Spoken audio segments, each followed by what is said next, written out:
Is New Zealand about to sign a trade deal that could be ripped up if we don't meet a $33 billion investment target? While a senior minister inside our own government is posting videos online calling the whole thing a butter chicken tsunami, because that is exactly where things stand 3 days before the India FTA gets signed in New Delhi this Sunday. And the fact that Labour had to rescue this deal from Luxon's own coalition partner is the part of this story that nobody in the mainstream is properly explaining. Subscribe now and turn on notifications, because the full legal text of this agreement doesn't go public until the day after it's signed. And when it drops, the analysis will be here before anyone else has had time to untangle what's actually in it. To understand why this is simultaneously the most significant trade agreement New Zealand has signed in years and the most politically chaotic one in living memory, you need the full picture, not just the headline number, the mechanics underneath it. The India FTA was concluded on the 22nd of December 2025. Negotiations completed. Trade and Investment Minister Todd McClay confirmed this week that legal verification is done, and the formal signing happened Sunday at Bharat Mandapam in New Delhi at the India-New Zealand Business Forum. The headline pitch is enormous. Bilateral trade is currently just over $2 billion, and the deal aims to double that to $5 billion within 5 years. India reduces or eliminates tariffs on around 95% of New Zealand's exports, including wool, wine, wood, coal, avocados, and blueberries, with 57% of those exports duty-free from day one, and 82% once fully implemented. And New Zealand grants India 100% duty-free access for its goods in return, giving Kiwi exporters in horticulture, aquaculture, forestry, and manufacturing access to 1.4 billion customers. A phrase Luxon has been repeating in every interview for weeks, and taken at face value, it is a genuinely significant number.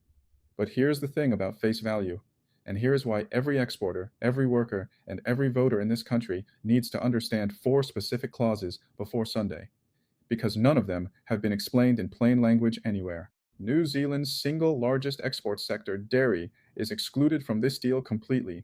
No duty-free access, no tariff reduction pathway, nothing. And India protected its dairy farmers in exactly the same way it did in its FTA with Australia, meaning Fonterra, which represents 30% of New Zealand's total goods exports, gets 0.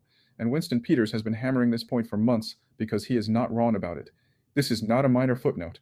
It is the central structural concession New Zealand made to get this deal across the line, and it raises a completely legitimate question about whether the gains in other sectors actually compensate for the access denied in our most valuable one. The second clause is the investment commitment, and this is the one that should be on the front page of every newspaper in the country right now. Under the agreement, New Zealand has committed to facilitating $20 billion US dollars, 33 billion New Zealand dollars, in private sector investment into India over the next 15 years.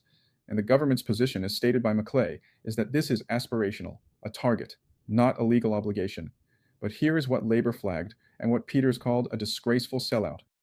If New Zealand does not meet India's expectations on that investment figure, India can claw back the concessions it granted, meaning the preferential market access for Kiwi exporters that the entire deal is built on can be revoked. McClay says it won't happen. Labour says India has already established oversight mechanisms and has signaled it will enforce the clawback. And both of those things cannot be equally true, because one of them is right about what this clause actually does legally. And New Zealand won't see the full text until the day after it's signed. The third clause is the visa pathway, and this is where Shane Jones licked the match. The deal creates a temporary employment entry visa with a quota of 5,000 skilled Indian professionals in New Zealand at any one time. IT workers, engineers, healthcare staff, educators, culinary professionals, with stays of up to 3 years, plus a working holiday scheme capped at 1,000 places, and expanded post-study work rights for Indian students. And Peters' claim is that with family reunification rights under existing immigration law, 5,000 visa holders could translate into 20,000 people. While McClay says family reunification applies to any skilled migrant from any country and is not a concession specific to India. And both of those statements are technically accurate, which is exactly how you get a coalition partner burning down a deal that 2 of the 3 parties in government actually support.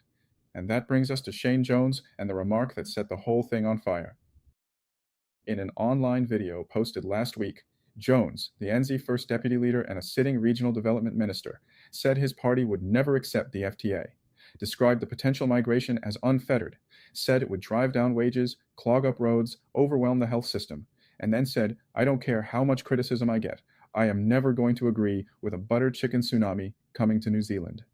He posted that as a minister in the government while sitting inside the coalition that negotiated the deal 3 days before it was signed. And this is not the first time Jones has done something like this. In 2020, under the previous Labour led government, Jones made remarks about Indian students ruining academic institutions and was publicly reprimanded by then Prime Minister Jacinda Ardern. He was unrepentant then, and when media asked him this week whether he regretted the butter chicken comment, he told them his colleagues had asked him to tone it down, but that he gets cut through on debates by deploying hyperbole. The reaction came from every direction. Nationals Carlos Chung, MP for Mount Roskill and himself a migrant, called the remarks racist and said his Indian community constituents were furious. Nationals candidate for the Tamaki electorate, Mahesh Muralidhar, called them derogatory, completely unacceptable, and not okay. David Seymour from ACT called them lame dad jokes, which tells you more about Seymour's priorities than Jones's remarks. And Luxon, under sustained pressure across multiple press conferences, called the comments alarmist and unhelpful, but repeatedly refused to use the word racist when journalists pushed him directly on it, while Labour leader Chris Hipkins used it immediately and without qualification.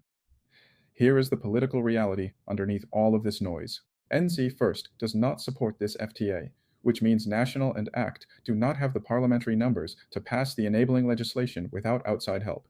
So Luxon needed Labour, and Labour this week confirmed it will support the deal, but with conditions attached. Hipkins announcing that Labour's backing requires the government to fund at least 14 additional staff in the Labour Inspectorate focused on migrant worker exploitation, commit to faster visa change processing for workers seeking new employers, and provide written assurances on how the investment clause will be managed.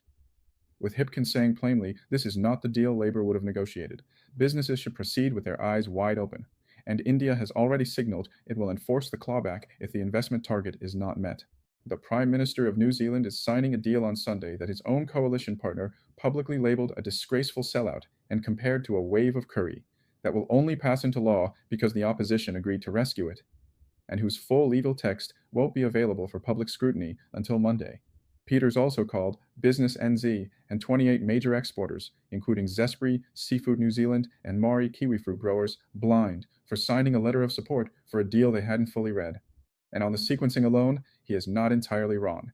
Signing before releasing the text is not standard practice for agreements of this scale. 3 scenarios for where this goes from here. If the deal passes cleanly, the investment clause turns out to be genuinely aspirational in practice, and the visa pathway beds in without controversy, then in 5 years, bilateral trade is trending toward $5 billion, and the exporters in wine, wool, forestry, and horticulture who gain access are doing well.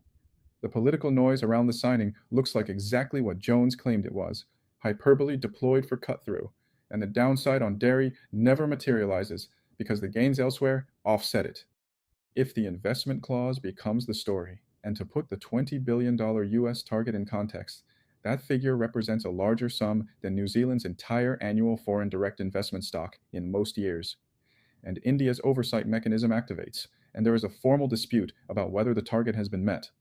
Then the clawback provision that Hipkins called high risk goes from theoretical to real, and Kiwi exporters who restructured their supply chains around Indian market access find themselves exposed in a way that no press conference from Macleay can fix. And if the political damage from the butter chicken tsunami moment has a longer tail than the coalition expected, New Zealand's Indian community is the fastest growing migrant community in the country. And in Auckland electorates with large South Asian populations like Mount Roskill, Botany, Pakuranga, and Tamaki, those remarks land differently than they do in a Wellington press gallery. And Peters weaponizes anti-immigration sentiment as a central plank of the NZ First election campaign in November, while National continues to refuse to use the word racist about their own coalition partner. The electoral cost in those seats could be significant and measurable. What is actually happening here is this. New Zealand is signing a genuinely important trade agreement. Access to 1.4 billion customers is not nothing, with a structural flaw at its center. A coalition partner actively torching it from the inside, a clawback clause the government's own trading partner says it will enforce, and a text that won't be public until Monday. Labour saving the government from its own coalition partner to pass a deal the government negotiated is not a sign of strong political management. It is a sign of a coalition operating on borrowed time with borrowed numbers 7 months before an election. When the full text drops on Monday, and the investment clause is finally readable in its actual legal language. The analysis is here. If India's oversight body makes any formal statement about the investment target after signing the breakdown is here. And if Jones doubles down, which based on his track record in 2020 and his comments this week is not just possible, but probable, you will find the full picture here before anyone else has even decided whether to call it hyperbole or racism. Subscribe now and turn on notifications. Straight facts, real analysis, what it means for you every time.